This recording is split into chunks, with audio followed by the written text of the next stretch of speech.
બનાસકાંઠા જિલ્લાના વિભાજનને લઈ ધાનેરામાં વિરોધ જોવા મળી રહ્યો છે। ત્યારે આજે ધાનેરામાં 21 તારીખે યોજાનારી મહાસભામાં લોકોને જોડાવા આહવાન માટે વિશાળ બાઇક રેલી યોજાઈ। બનાસકાંઠા જિલ્લાના વિભાજનને લઈ આજે ધાનેરામાં બાઇક રેલી યોજાઈ હતી, જેમાં 21 જાન્યુઆરીએ ધાનેરામાં જન આક્રોશ મહાસભામાં ધાનેરાને લોકોને આહવાન કરવા માટે રેલીનું આયોજન કરવામાં આવ્યું, જેમાં ધાનેરાના ખેડૂતો, વેપારીઓ અને ધાનેરાના આગેવાનો આ બાઇક રેલીમાં જોડાયા હતા।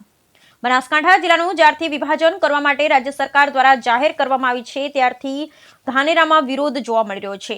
ધાનેરાના લોકો કહી રહ્યા છે કે ધાનેરાને વિભાજન કરેલા નવો જિલ્લો એટલે કે વાવ થરાદ જિલ્લામાં સમાવેશ કરવામાં ન આવે, પરંતુ ધાનેરાને બનાસકાંઠા જિલ્લામાં સમાવેશ કરવામાં આવે તેવી માંગ કરી રહ્યા છે। અગાઉ પણ અનેકવાર મહાસભાઓ કરી, રેલીઓ કરી, પરંતુ સરકાર દ્વારા કોઈ પણ નિર્ણય ન લેતા આખરે 21 જાન્યુઆરીએ જન આક્રોશ મહાસભાનું આયોજન કરવામાં આવ્યું છે। ત્યારે આ જન આક્રોશ મહાસભામાં લોકોને આહવાન કરવા માટે આજે ધાનેરામાં ધાનેરા હિતરક્ષક સમિતિ દ્વારા એક બાઇક રેલીનું આયોજન કરવામાં આવ્યું હતું, જેમાં ધાનેરાના ખેડૂતો, વેપારીઓ, આગેવાનો જોડાયા હતા અને ધાનેરામાં બજારમાં ફરી લોકોને 21 તારીખે જન આક્રોશ મહાસભામાં હાજર રહેવા માટે આહવાન કરવામાં આવ્યું હતું। મહત્વની વાત છે કે છેલ્લા કેટલાક દિવસથી ધાનેરાના ખેડૂતો, વેપારીઓ અને રાજકીય આગેવાનો તેમજ સામાજિક આગેવાનો ધાનેરાને બનાસકાંઠા જિલ્લામાં સમાવેશ કરવામાં આવે તેવી માંગ સાથે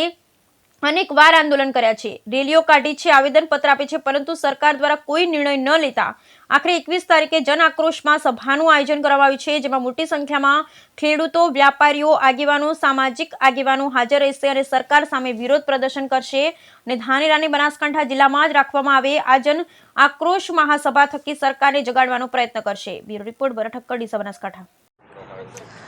આજે બાઇક રેલી દ્વારા ધાનેરા તાલુકાને બનાસકાંઠા જિલ્લામાં રાખવામાં આવે એના માટેનો આજે કાર્યક્રમ હતો। છેલ્લા 18 દિવસથી ધાનેરાની પ્રજા ધાનેરા તાલુકાને બનાસકાંઠા જિલ્લામાં રાખવામાં આવે એના માટેનું જન આંદોલન ચલાવી રહી છે। પહેલાં બાઇક મોટી રેલી દ્વારા આવેદનપત્ર પણ આપવામાં આવ્યું છે, ધરણા કાર્યક્રમ પણ થયો છે અને સીએમને પત્ર દ્વારા પણ હજારોની સંખ્યામાં મેસેજ કરવામાં આવ્યો છે। અમારી એક જ માંગ છે કે ધાનેરા તાલુકાને બનાસકાંઠા જિલ્લામાં રાખવામાં આવે, કારણ કે અમારી બધી ભૌગોલિક પરિસ્થિતિ, શૈક્ષણિક અને વેપારિક દ્રષ્ટિએ બધી રીતે અનુકૂળ પ્રમાણે પાલનપુર અને ડીસાની સાઈડ જ થાય છે। એટલા માટે સરકારને પણ અમારી નમ્ર વિનંતી છે કે ધાનેરા તાલુકાને બનાસકાંઠા જિલ્લામાં રાખવામાં આવે।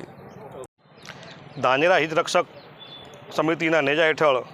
18 દિવસથી વિવિધ કાર્યક્રમ કરીએ છીએ, એ છતાં સરકારનું પેટનું પાણી પણ હલતું નથી, એટલે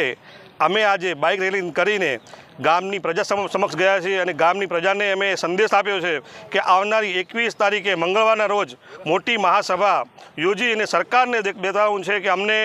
બનાસકાંઠામાં જ રહેવું છે, ધાનેરાને થરાદ સાથે કોઈ લેવા દેવા નથી, થરાદમાં જવું નથી, એ સરકારને એ બતાવવાનું છે અને સરકાર અમારી જનસંખ્યા જોઈને નક્કી કરશે કે ખરેખર જે લોકો કહે છે કે 10% જ વસ્તી ઈચ્છે છે કે પાલનપુર રહેવું છે, બાકી તો 90% કહે છે થરાદમાં જવું છે, એ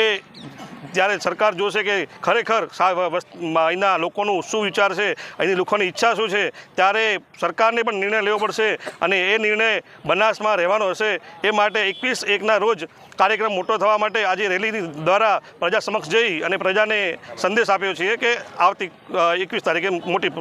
આવે।